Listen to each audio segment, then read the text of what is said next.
Well, how was your week? Who's what? How was your week? My week was good. Maybe even great. Your week's always good. Maybe we should start off looking for the weeks that aren't so good, huh? Everybody manages. I still have, there's some occasions that I still feel my mouth is not wanting to cooperate. So, anybody have anything they would like to share?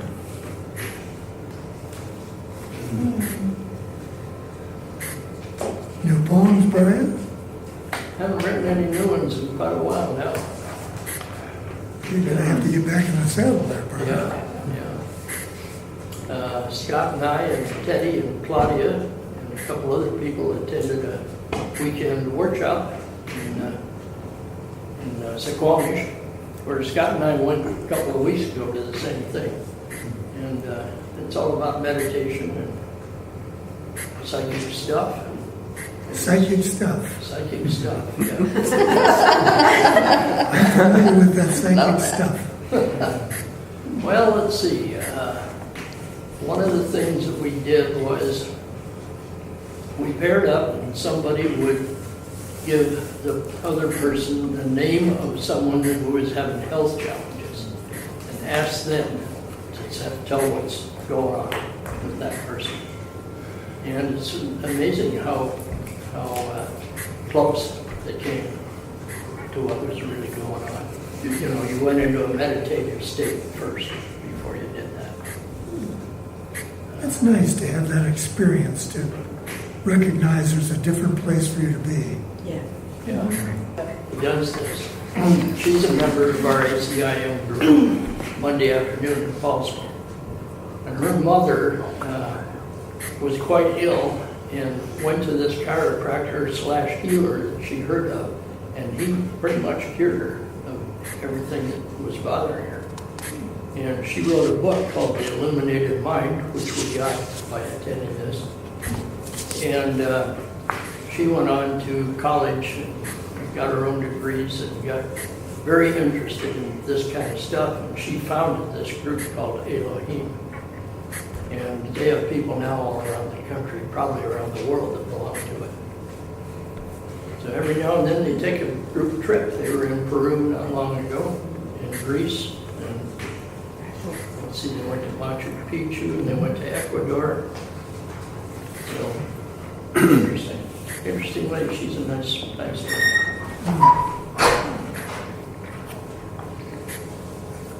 So I'm going to go back in November. I think Teddy is too. So it should be interesting what happens then. Yeah. Well, keep us in the loop. We'd like to, and you share with us what you get from it. It was also a great way just to get to know people a lot better.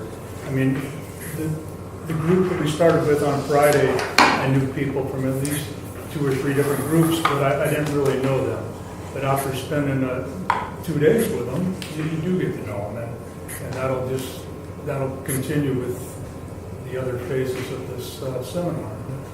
That was just a rewarding part I hadn't expected, where I really felt close to all these people by the end of the weekend. What we did was share our stories. Yeah. Yeah. If I were to ask you right now, what was the goal for your studying A Course in Miracles, what would you say? Think about that for just a minute. What is your real goal for all of this studying that you're doing? Peace. I'll speak about that. When I grabbed the Course in Miracles, it was quite a while ago, I was looking for, quote, ultimate truth. And I had no idea what that was, but I was looking around at all kinds of different things to see. And what I realized was, it just comes down to one word, love. And so you don't need all these books, you don't need all you need to do is to live as love. But then I thought, I can't know it just for me. There's some almost an unwritten law that if you keep it to yourself, you're denying God too. So then I started looking for groups and classes and things like that. And it's been a wonderful, I really have to thank my father because he asked the same kind of questions that we're asking now. And he ended up going from a very difficult person to get along with to being a heck of a nice guy. And I watched that transition. And I thought, well, that's enough to make me want to check it out. And ever since then, I've been involved in ACIM groups, wherever we travel a lot, we move around a lot. And so we have friends, ACIM friends in Texas, and South Carolina, and Virginia, and some other places.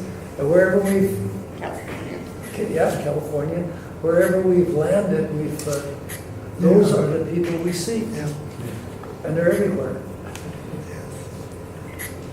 Yes. Anyone else? What is your goal for this study? Well, immediately when you asked that, for me, it was just freedom. Yes. God. And to me, they're equal. And, and freedom. I mean, is- put that in a context of what you can relate to experientially. It's freedom from this constrictive. It's like a mind prison. It's like it's the illusion of things, and really, it's the stories. It's the stories, and there's been plenty of opportunity with that this week. There've been a couple of crises,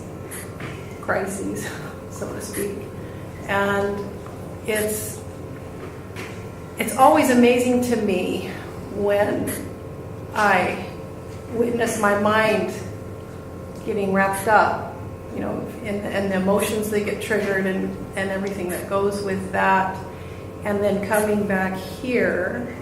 And Tristan and I are on 55 was yesterday, 56 was today, and they're review lessons of some of the earlier ones, which are around, I don't remember exactly, I think yesterday we were on, it was like 14 and 15, and so we're probably like 15 through 20 now, or 20 through 25. We're on 26. But those early lessons are just, it doesn't matter which one you're on, which one I'm attending with my attention. It's always pulling, I can feel it pull my attention back to this, really what's central, which is that all that entanglement in whatever the goings on is not, it's not real. It's not the bottom line. It's what's going on, so to speak, but it's not really going on. And there's this certain point in being with the lessons and going into the meditation right now. We've had mostly 5-minute meditations, and now they're going, these reviews are 2 minutes each. But there's always this point of this kind of, like that's, and this kind of let go.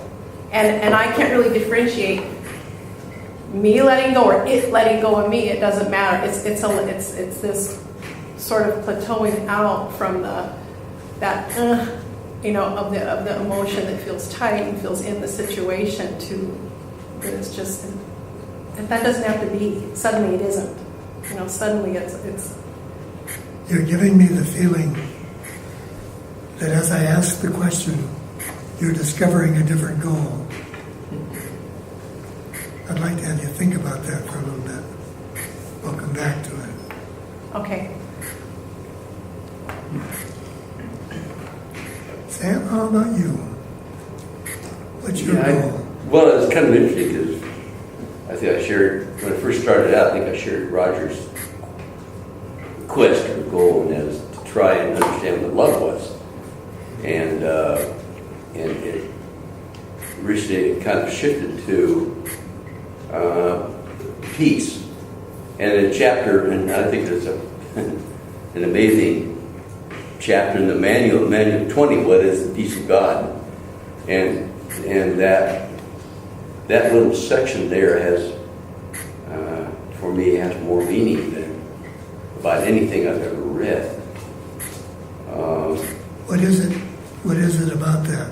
Well, it's that it's beyond anything that you've ever experienced. It's separate, according to that chapter, and the way to it is forgiveness, which is to me the most difficult or thing to achieve, because you have to give up.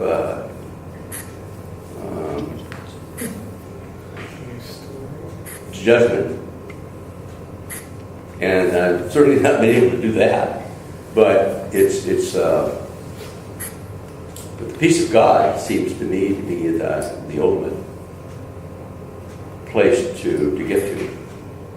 So, but it's a little bit, and I kind of sensed when I heard you talking that was really kind of what your quest was. Or that To me, he had it seems glimmers of it. He had synonymous, like if glimmers I of it or say something. God, Yeah. reality, freedom, peace, I mean, to me, they seem to all, They're all They're all- kind of one thing. yeah. Yeah. For both of you, please, just open your mind now. Don't try to keep reaching for something.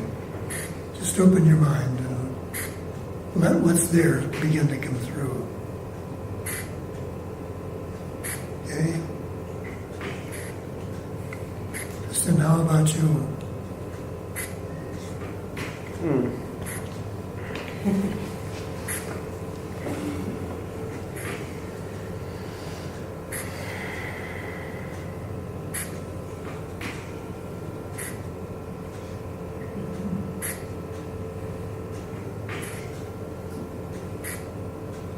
Okay, again, I'm wanting you not to reach, but just to open, and whatever's there, allow it to surface. Sally? I keep coming back to what I feel has been given to me as my purpose, and that is to extend God's love in spite of anything in my past or anything in anybody else's past, that there is the opportunity to look at things differently, to change one's mind, change my mind. And I get really wrapped up in the news. I don't know if anybody else does, but I do. I'm sure you do. And so I've been particularly troubled by this whole situation that's come up with the Supreme Court nominee and the accusations against him. But I found myself this morning looking at that situation instead of politically, according to my own inclinations, looking at that so differently that both of these people that are involved and their families and are in need of love and compassion, and that was my purpose. And I haven't been able to do that in every situation politically, but that was particularly compelling. But I do feel that is my purpose, is to extend God's love and to bring my mind back to that when I begin to get riled up and upset about things. I find that happens a lot less. Okay, keep in mind the question was, what is my goal for studying A Course in Miracles? If I get up every morning and have my time with the Course, why am I doing that? Why am I there? Betty? It just seems like the first thing that keeps coming into my mind is my goal seems to change daily. It's never the same. but I don't quite know what that means other than that is peaceful to me, that's in enjoyment to me, that's makes life fun for me. I don't know, it's like a different journey every day maybe. It can certainly feel like the goal changes with our mood. Yeah. As our mood changes, as we that's the nature of the ego, for the mind to be always responding to what seems to be in front of it at the moment. But what I'm after here is that we each do have a goal, which no one has really mentioned yet. I've been asking myself lately, it's just occurred to me, and am I really wanting to wake up? And if I am not more disciplined with the lessons, things like, or is it that I just want a happy dream? That's been a very big thing for me lately. Now you're coming closer. Yeah, I've been asking myself, am I just striving to have a happy dream, or am I really looking to wake up? And the answer is? At this point, it's probably more the happy dream at times, and then at other times I'm really want to wake up. But those seem to be more fleeting, and I don't know, it's very, it's kind of disconcerting to me, but when I look at it, I think, really, what am I looking at here? I'm looking at being a more loving person on a daily basis, responding to things in a loving way, and that seems to me like creating a happy dream. Sometimes that seems like enough. Other times it's not. Yeah, that's it. Exactly. Other times it's not enough. I'm thinking there must be something more. But I haven't had an answer yet. I can't say I've really contemplated it enough to get an answer. Anyone else? Yes. I'm not as well versed as most of you folks are in the course, but 40 years ago,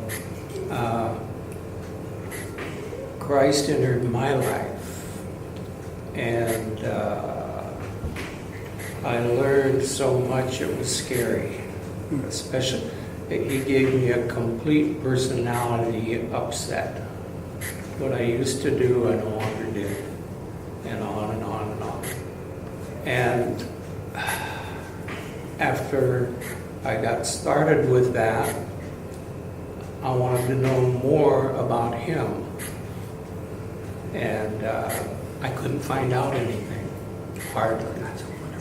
I mean, I'd ask people, well, do you talk to so-and-so? Well, no, he's just a pastor at the local church, and he doesn't really, impart much, and things like that. And I looked, and I couldn't find anybody to associate with. I went to a Catholic, actually it was a weekend with Catholicism, I guess. And the young man that was talking to me, I thought, no, I think I know more about it than he does, because he was kind of lost. And so I've been doing that ever since. I need to know more. And I'm not in charge of what I know already. And so that's kind of, in our other program, we have a prayer that I say practically every day is, I make the decision to turn my life and my will over to the care of God as I understand Him, praying only for the knowledge from Him and the power to make a difference. And that's pretty much it, except I get visited every once in a while. Sometimes always very unannounced. And sometimes it's real good and sometimes it's a little on the scary side, but that's the nature. And I wouldn't have it any other way. Because my life certainly did change. And so that's about all I can say about that. But that's why I'm here, is trying to learn more. And that's About what? about God, about Christ, about what's going to happen next or not happen next. And love. I didn't know what love was until I got here. So, Is anybody at all curious about who you are? Yes. Yes. I said right away, freedom. And then I went inside, like you suggested, and asked, what is it that I'm really here for? And the answer was to know who I am. So my goal is to know myself. Yeah. Are you willing to do that? Yeah. Be careful.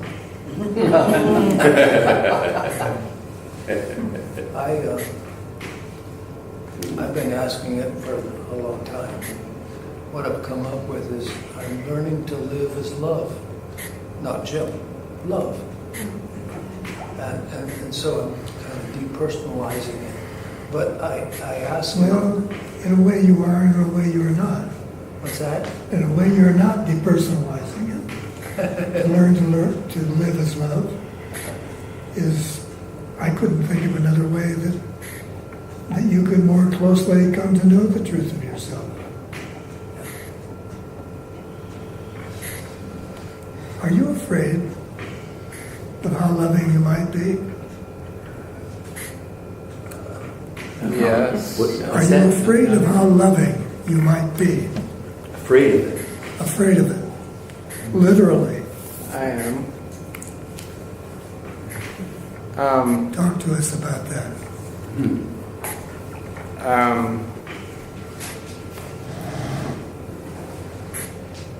Well, it's because so much of my thought system is built against it, basically. And that's what we learn about in the Course, is the world. It's like absolutely everything in it seems to be a defense against love. And I notice that in myself every day, just in minor things. You know, when I could smile at someone and say hello, and then a part of my mind goes, no, that's weird, or right, like constantly cutting myself down of my natural open inclinations. And what I just thought about when you're repeating the question, what was your goal in studying the Course? I was thinking, well, my goal of studying the Course seems to be my goal with almost everything else disguised as a bunch of different things. It's like to get something that I don't have, to change my mind, to somehow get that thing that will make me happy. And I realized, I was thinking, well, maybe that's the issue in and of itself. Because if I'm constantly unhappy, searching for that one thing that will make me happy, that implies I don't have it. And then maybe that's the problem. Maybe.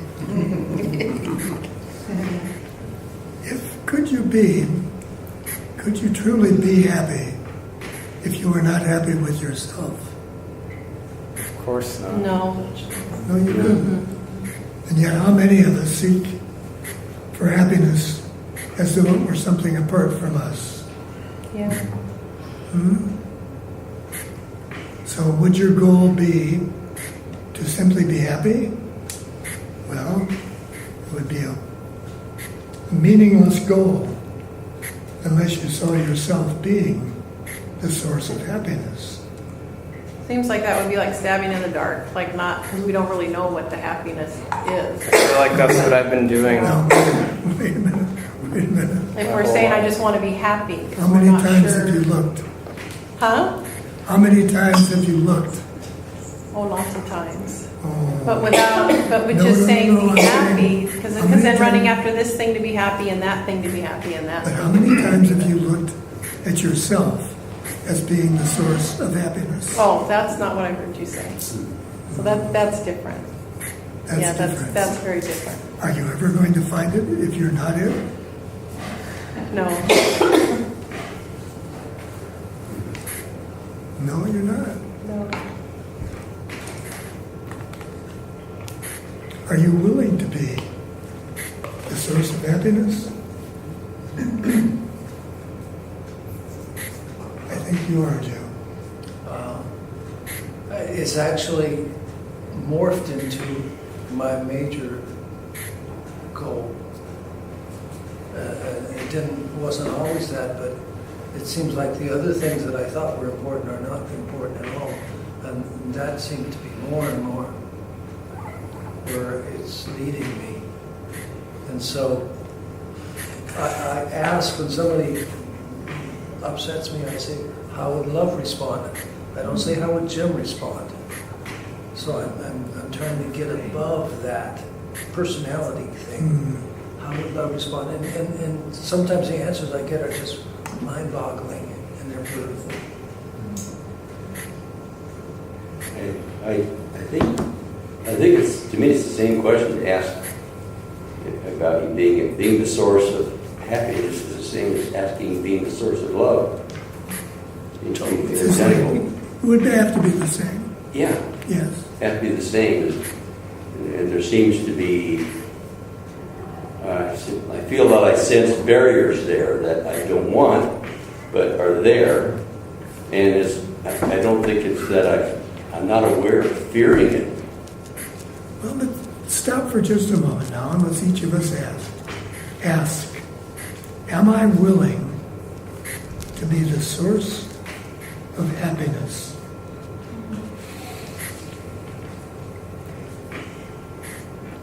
How does that feel? How does it feel to allow yourself to even consider the possibility that you, who are a part of God, who is the source of happiness, could be also the source of happiness? And if you're not willing to be that, then how in the world are you ever going to be happy? How can it ever come to you if you are not it to begin with?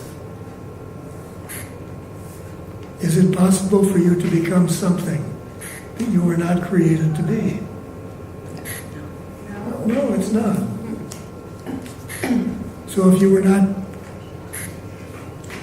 not intended to be the source of happiness, how will you ever be happy? So when you read the Course in Miracles, and you read one of the million places, it must be at least a million places where Brother says, consider your holy self. You are the holy child of God. What does that mean? Can you sit back and say, yes, I am the holy child of God? Or wouldn't that be nice? Well, what you first have to do, I think, is be willing to give that to everyone. In other words, I don't think you'd have any trouble doing that if you were it. yeah, I mean, if you were the happiness or the child of God, love incarnate, or whatever, any way you want to approach it, you would have to be willing to give up your judgments, and that's not the easiest thing in the world. That could very well be a clue as to why many of us back away from the prospect of being the source of love, the source of happiness. Yeah, self-righteousness is a real... Yes. That's why I'm asking the question. What is your goal in studying the course? Because if it's not to be able to accept that you're what you were created to be, then what's the point of it? If we're just here reading about a bunch of stuff because it makes us feel good, come on. How long can that last? Till we leave the room. Till you leave the room. You go. Maybe. Is a step along the way to be able to see how I see myself, and to realize that God sees me differently from the way I see myself. And that... Do you think God sees you differently? Well, I think it's a step along the way, because then beyond that, there is the realization that that is the important, that is the all, that is the God within. It's getting connected with that God within instead of the way I see myself, or have in a judgmental, past-oriented, future-oriented, busy work sort of way. It's moving from that to the realization that there is a way to see myself differently in terms of the God self within. And to me, it's a progression. We were having a conversation with my brother a few mornings ago, and the subject came up of being a body. And one of the phrases that we pick up from the Course is, I am not a body, I am free. The brother said, why don't you practice changing that? From I am not a body, I am free, to I am not a body, I am love. I like it. I am love. That resonates. That kind of sticks it where it belongs, doesn't it? Yeah, it does.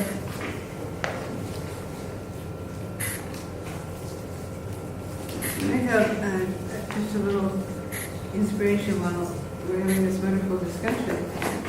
And it says, what if we all are awakened now, but haven't recognized it, being so accustomed to the ego's vision of who we are?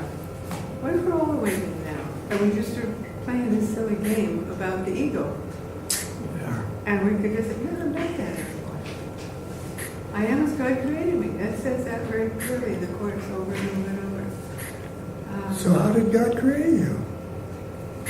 Just like himself. Just like itself. Just like itself. Unconditionally loving. Unconditionally loving. Can you accept that? Yeah. Now the next question we have to ask ourselves is, what is my view of what God is? Because there are people who think God is this avenger, this guy who gets you when you're naughty. And there's a whole lot of stuff that different ideas of what we think God is. And if we come up with anything besides love, I think we're on the wrong page, or the wrong book maybe even. I wrote down, when you asked that question, that I am happiness and that I am loving. I am perfect. I am wholeness. I am one with God. Yes. Yes, we are asked to believe that we are a part of God, because thoughts do not leave their source, and that God is the source of who we are, and we are a thought of God, i.e., I am what God is. I think I am what God is. I am Jim expressing what God is as Jim sees it. And I'm looking to see it more clearly every day. Yes.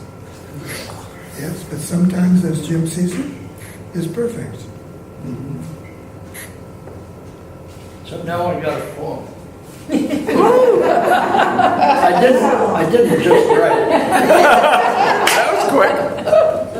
Who do you think you are? Seems appropriate. Who do you think you are? Yeah.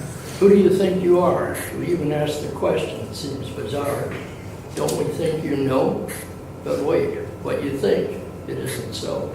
Just like Jamie's shirt says. You were created in His image and likeness, filled with His love and kindness. You're not a separate being, not a body. You're not a part of this false world so shoddy. If you were created as one as whole, who is it that needs to be in control? And if you were created a being of light, who is it who insists on being right? If you were created one with Him, you are filled with love to the brim. You are not a part of violence and war. You are not a part of egos galore. So who do you think you are? If only you knew. You're one holy being of light and love, and that is what is true. That was nice.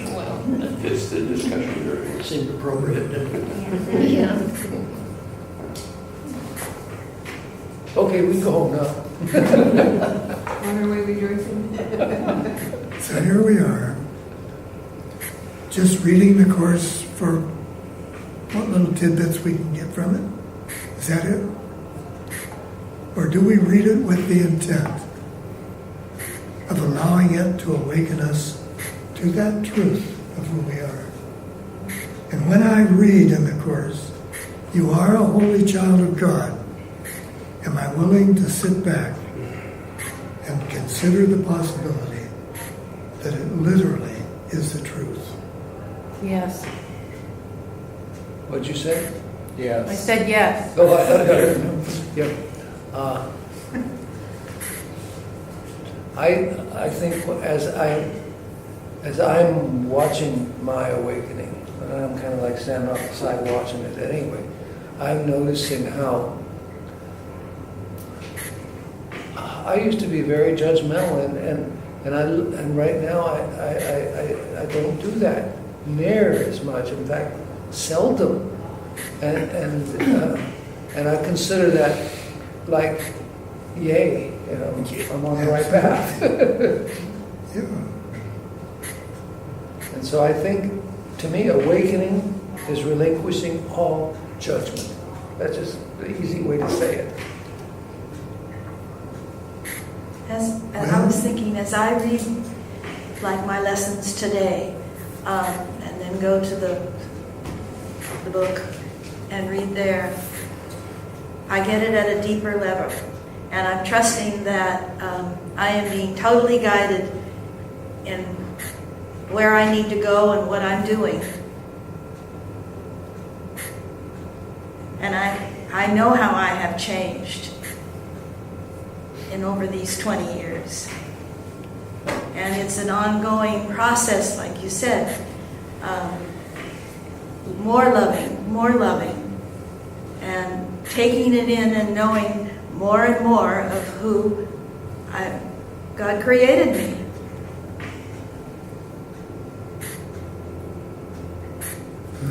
If God created us, then it occurs to me that we're all awakened. We must all be awakened. And we're just in denial. We've never been taught that. No, we are, and it's just like a wool pulled over our eyes. Yes, Veil. Yeah. I am that. Together.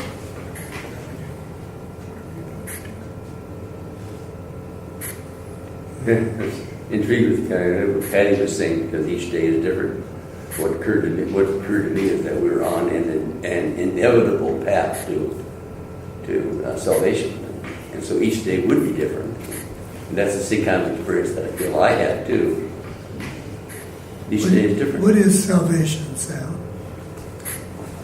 See, I see it the same way as I see awakening to the truth, final realization. It's of who accepting, you are. it's Again, accepting what is, right? accepting truth, accepting Accepting reality. what is. Yeah. What is, yeah.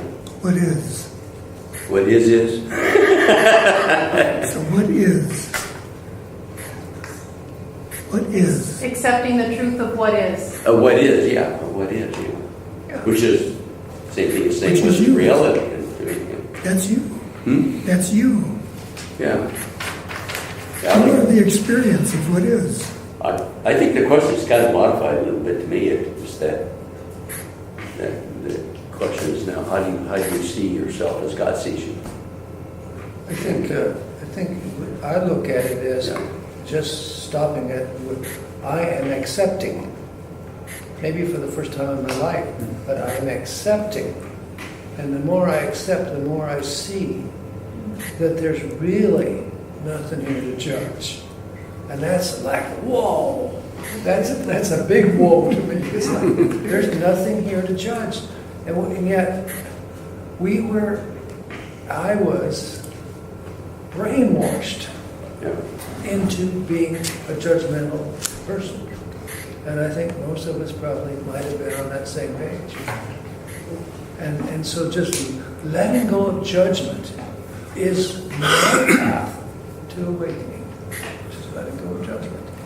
Tom, you said, I'm not sure when this was, but like before the Big Bang, when everything was perfect, well, it still is, but I mean, nothing's happened since then. Since that moment, nothing has happened. So there's no reason for judgment because nothing has happened. I'm not even sure the Big Bang ever happened. Well, yeah, but the tiny mad idea, then I was like, yeah. It's quite an extreme choice, isn't it? Bad idea. I think they're one and the same. Yeah.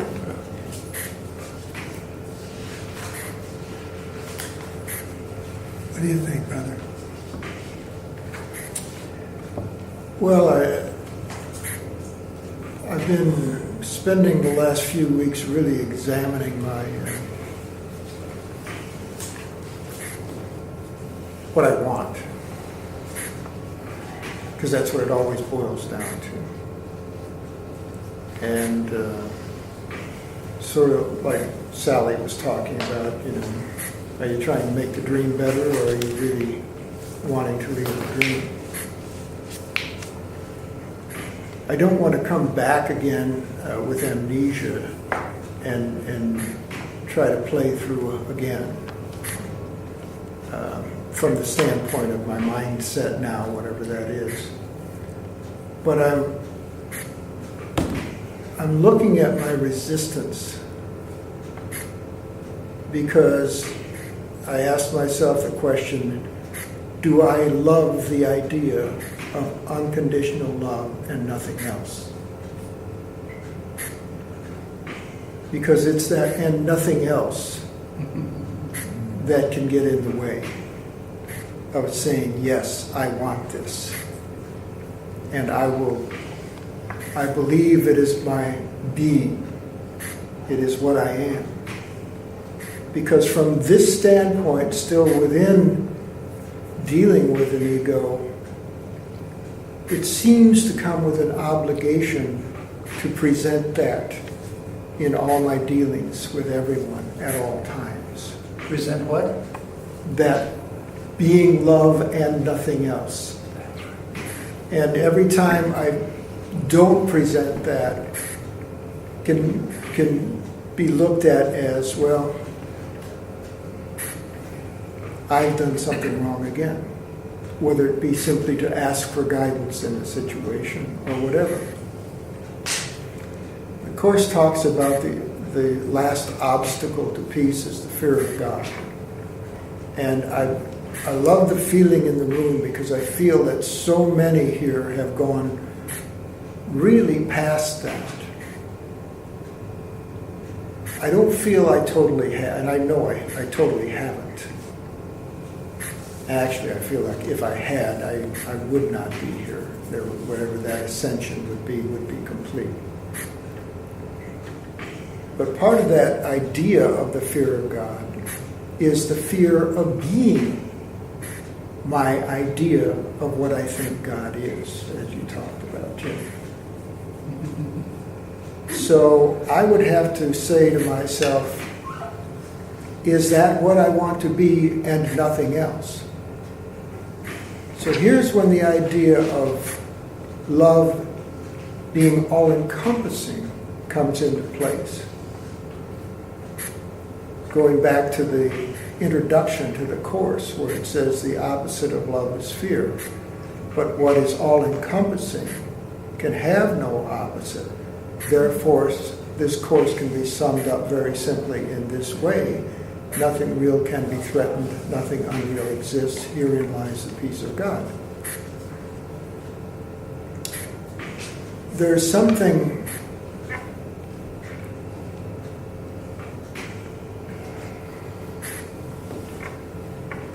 I don't know the words. There's something reassuring about love encompassing fear,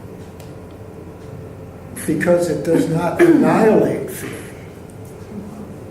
It encompasses fear and sees it within the light, as if there's dark things everywhere, then once the light comes, then where are the dark things?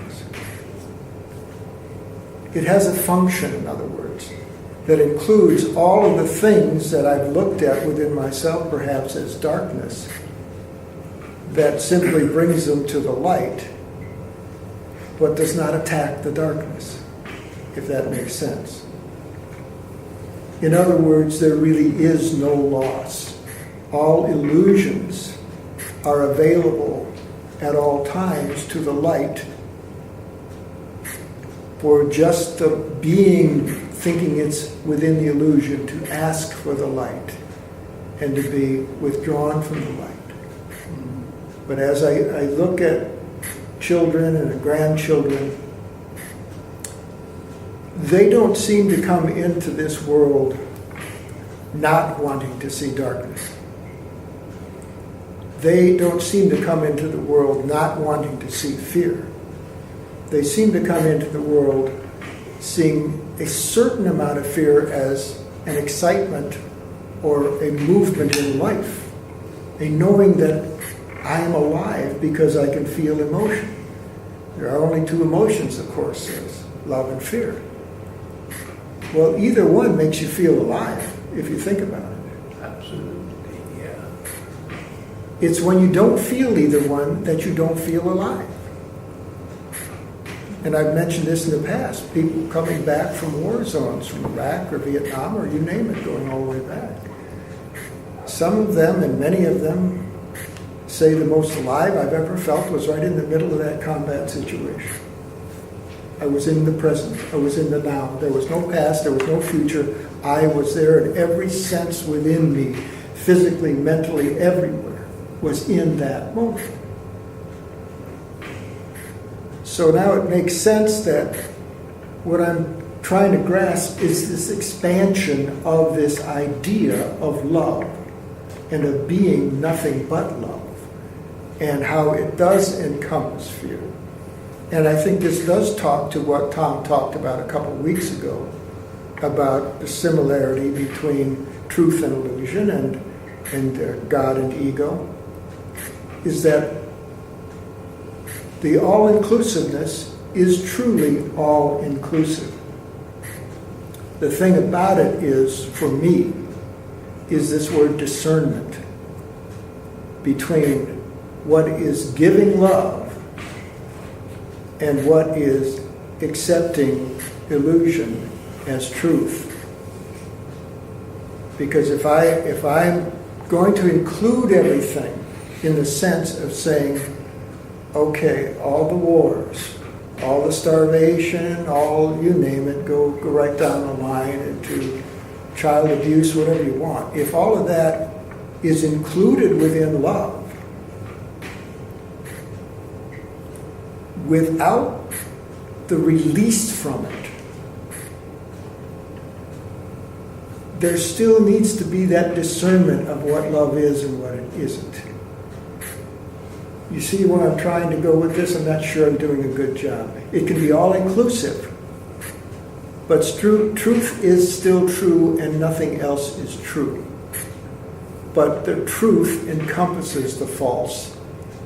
And there's a passage in the Course that says, give it all to the Holy Spirit. What He cannot use is gone. How many of you have read the Holy Spirit's interpretation of the New Testament? If you look at that, it puts a positive outlook on every chapter in the New Testament. But when it gets to Revelation and all the doomsday stuff, there are 2 chapters that are just so ridiculously negative and apocalyptic that it just simply says, this passage is meaningless. In other words, it's gone. So this is the type of thing that my mind is trying to grasp. I recognize I still have the fear of being the Son of God as this all-inclusive love. In some moments, I really feel it. But then the words, and nothing else, seems like it would be loss of what I seem to like within illusion.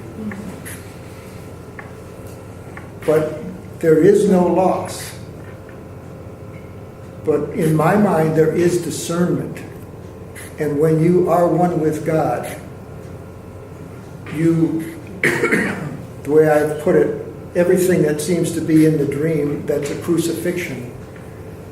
Within God, the attached resurrection to that thought is attached. It's there with it. From that perspective, I could see myself and accept myself as the Son of God. I've talked a little longer than I planned to, and I hope I didn't lose a bunch of people here today.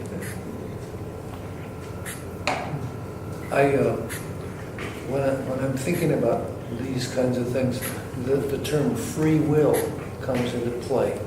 And free will seems to me to be the freedom to not love God. Absolutely, Jim. I think so too. So now free will is this ultimate. Oh, we're going to stand up for that. This is important. Free will. Well, what's that about? Oh, I get to not love God. Yeah. How does that make you feel?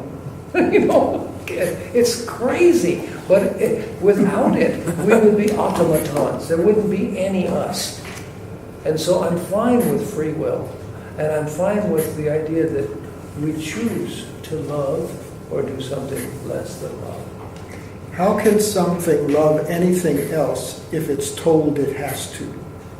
Say that again? How can any being love any other being if it's told it has to love it? It has to love it. You have to love me. Now do it. I might walk away from that. That love, it would be meaningless itself to God if God created a son and said, I command you to love me. And I'm sure that's happened in the illusion. And that's where we get the terms of the Lord and fear of the Lord. If you don't have freedom to love, there is no love because those words are synonymous. But also if you don't have freedom to hate, there is no such thing as freedom. The freedom to hate to me is the freedom to experience what it's like when you think you hate. And it doesn't feel good. And it leads you to want to love. And where I find myself now is, yes, I want that, but do I want only that? And do I want to present myself as that to everyone I seem to meet? And is that a goal that I am strong enough with my connection to my guidance to say is going to come through at all times? Or am I just setting myself up for a standard at this time that appears to be too difficult to reach? Yes. Wouldn't the Course just say, hate is a call for love? Yeah. Yes. So you're always loving. You're either calling for love or you're loving. Anything that isn't love is a call for love is a direct quote from the Course. What I hear you saying, Tom, in short, is that without ego, you can't have discernment, and so that, and discernment is a positive thing that is an appreciation, more of an appreciation of the good, by virtue of having discernment. Am I missing your point? If you recognize that you are the presence of love, What's that? if you recognize that you are the presence of love, what would discernment mean to you? It's gone. There is none. It's just, if by its nature, it extends itself.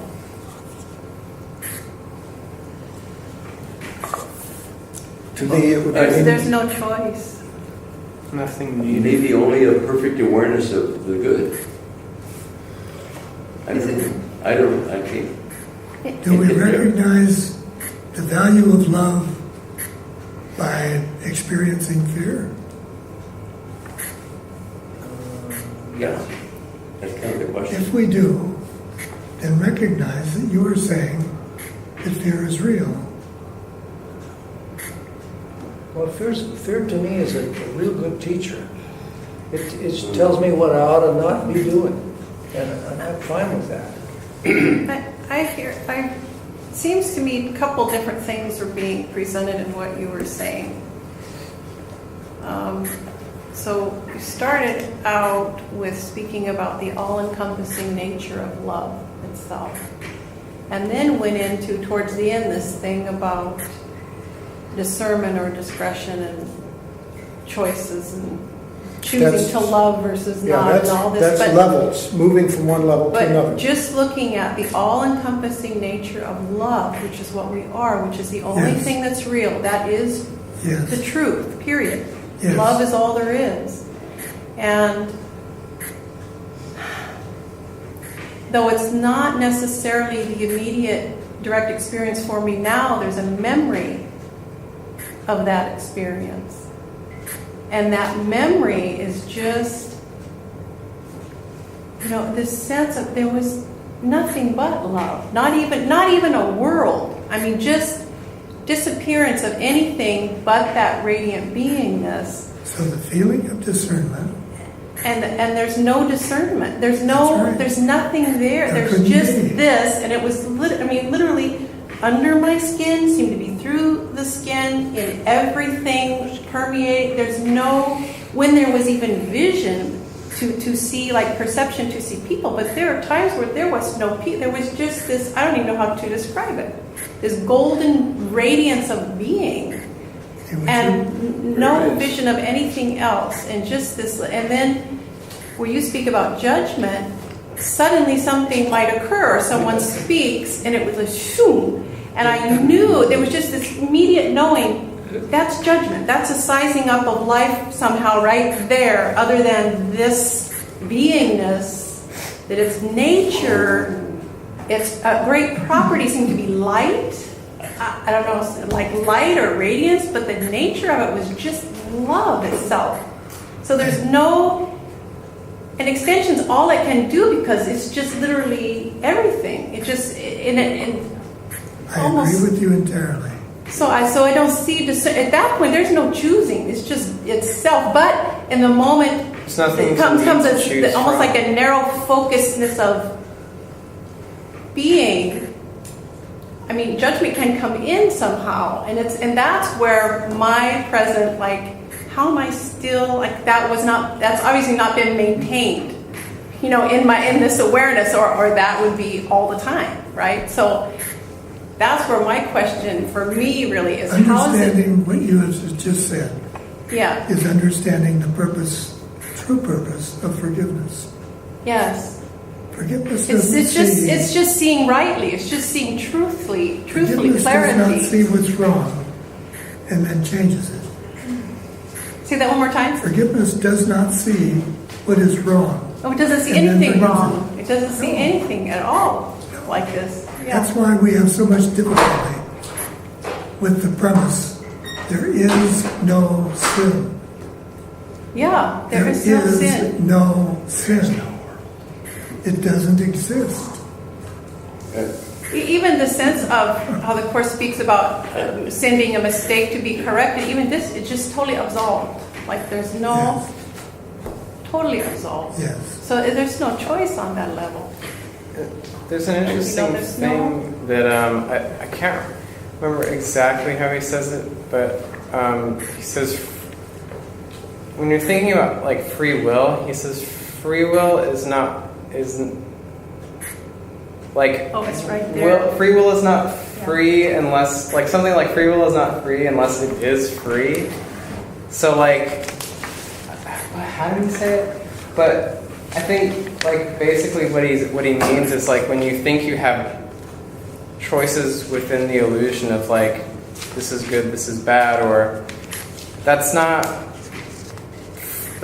free will, because by that very nature you're imprisoned because you think you have the choice to choose something that isn't love. You think, and that we like to call that free will because there's that choice of love, non-love, but by that very perception of choice existing, you're no longer free. Well, it's kind of almost a double entendre, but it's like in the beginning, Tristan, where it says, is it there? Says freedom. Free will is that what you're going to say? Free will does not mean that you can establish the curriculum.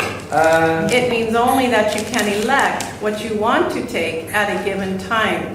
So we really think we as egos we believe we get to we're choosing our own life and but no, it's still the same curriculum. It's like gonna come now or gonna come later. I was thinking actually of a different one, but that one's similar. But the free will just means how long are we gonna take? Like it's even the free will. This idea of free will is you totally don't have illusion. the freedom to choose the thoughts of God. Exactly. Yeah. Nor do you have the freedom to judge the thoughts of God. Okay? You have the freedom to accept them or not. Yeah, that's it. I think Tom, I remember you saying, or maybe we read it, that free will is just an illusion itself, because the only will we really have is God's will. That's right. That's absolutely correct. Yeah. Because anything but that is not free. There appears to be a difference. Right. Because there appears to be a difference between truth and illusion. But you see, if there is a difference between truth and illusion, then sin does exist, and we have the right to choose against it, and that's not true. There is no sin, because there was no sin in the original thought of God. Therefore, it does not exist. I'd like to get back on what you were saying, Tom.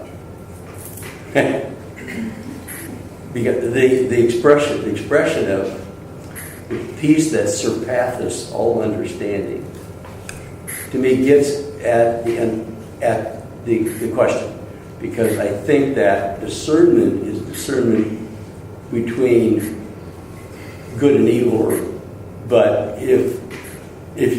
that's a function of understanding. And at the level of peace or the level of true love, you're beyond that kind of thing. Yes. And then you are simply at peace or at love, and this discernment between good and evil is gone. If there is a discernment against evil and good, then that would mean that evil was real. Yeah. Yeah, right. And when you get beyond that, then is it or isn't you don't need a discernment. Is there sin or isn't there sin? Yeah, it's a different level, as Tom put On it. every level, there is no sin. Yeah. Because it did not, does not, has never existed in the mind of God. It feels almost like the total epitome embodiment of discernment itself, to the point where it's not a discernment between this or that. The discernment, the isness of it is just that there's only love. that there's nothing else. So it's really not a between this or that. It's like at that point, it's just, I don't. Where this comes know what I'm into saying? play is in extension of God. Where this comes into play is, I don't have any thought of contradiction with anything you're saying here. Where it comes into play, I don't like so much the idea of good and evil. I like the idea of wholeness, or something that considers itself as less than whole, like all of us. Any aspect of the mind of God that considers itself as less than all of God and does not know itself as the wholeness of God. So this applies once we attain that level that you're talking about, then we merge with God and there is no distinction. And there is no sin, and it has encompassed everything. What we're talking about, though, is for God to be a living God, God must have a son, must have an extension. That extension has the ability to either choose to love God and be whole, or to explore a dream. And this cycle goes on eternally. So we, in my mind, will join with God. It, of course, says that what God creates is eternal. And it says that God created the Holy Spirit to intervene between the Father and the Son who thinks he's separate or less than the whole. The Holy Spirit is eternal. Course says that God created the real world to replace the world we think we made. That's eternal because God made it. Now, what's it good for once we go past it? Because it also says it's an illusion. It seems a paradox. It's an illusion and it's eternal. What it's for is our creations. Because they're going to be the prodigal sons and daughters. And they're going to be the ones to take the journey. In this way, God extends. And if this were not so, it would be a closed loop, which it talks about in chapter 7, in the very first section. If you created the Father, and it's an authority problem. If you created God and God created you, it would be a closed loop. It's called prime creation. Discernment comes in once we're at this level of oneness, not for our need, but for the process.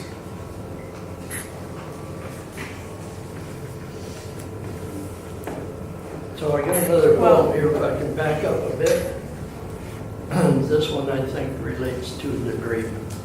And this actually happened to me one night. As I slept soundly, free from my mind's endless chatters, a voiceless voice spoke to me. Nothing matters, nothing matters. Only a murmur would begin, then louder and louder this voice within. Finally it left me with no doubt. Nothing matters, nothing matters, it increased to a shout. At last I was awoken by these strange words the voice had spoken. It made no sense to me. Nothing matters? How could that ever be? But what if this world is just a game? Then nothing and no one is to blame. And who is it that must be made to pay? If we are all actors and this world is just a play. And who is it that garners all the glory?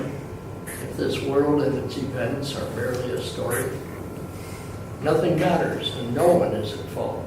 And there are no hurdles that anyone must vault. I think if we're in a dream, nothing in the dream really matters. Maybe love matters from the dream. But I can't think of anything else in a dream that would really matter. Love is the only thing within the dream that doesn't make the dream real. Yeah. And as you say, Tom, all is well. I love that. I do that a lot. I say it all the time. All is well. Would you repeat that, Tom? All is well. All is well. All is well. No, All is well. I'm asking Tom one. to repeat what you just said. Oh. To repeat what? Well, he did before. I mean, the last statement that he made. Oh, what was the last thing? I forget now. Oh, about love in the dream. Oh, did love in the dream. About yeah. love in the Would you- dream. Love is the Something only- How'd about- you say that? Yeah. Check the tape. I said, if love is the only thing within the dream that doesn't make the dream real,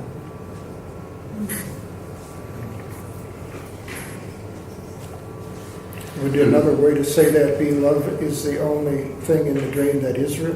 yes. Yeah. Or you can Yeah. just stop That's with what love he is the said. only thing that's real. Okay, there's Okay. a, So it's the thing We're to getting put closer, aren't attention we? on. but there's a sentence in the introduction that really has meant a lot to me, and it's kind of in the middle of that first paragraph. The Course does not aim at teaching the meaning of love, for that is beyond what can be taught. It does aim, however, at removing the blocks to the awareness of love's presence, which is your natural inheritance. And to me, that is so significant because that's what happens in my mind with blocks that sometimes keep that awareness from my thoughts and actions. And if the Course has helped me to gradually over the years remove blocks of the awareness of God's love. But there's where I see still a process, and that process to me is a part of being alive, because within the dream or whatever you want to call it that we're a part of, we always have choices. There's this possibility of judgment. There's all these other things that we've talked about, but are they blocks to that awareness of love? And that's where I see gradually blocks being removed from my mind, and that's all I've got is my mind. I think to me, I think I approximate the idea of a dream as kind of like a noisy chatter. And the Course describes peace as quiet. And all the noisy chatter of the dream, chatter including all the vision and so forth, just a whole bunch of stuff we made up. And when we know peace or achieve peace, then all that chatter and all that made up stuff is just all gone. I think of peace as the absence of judgment. That's what's going. That's the chatter. The chatter is constant judgment about what you think is going on, and you made that and projected it, and so you look at it and say, "Well, I made that. That's going on out there," and so you're just talking to yourself in a way. It seems kind of a useless operation.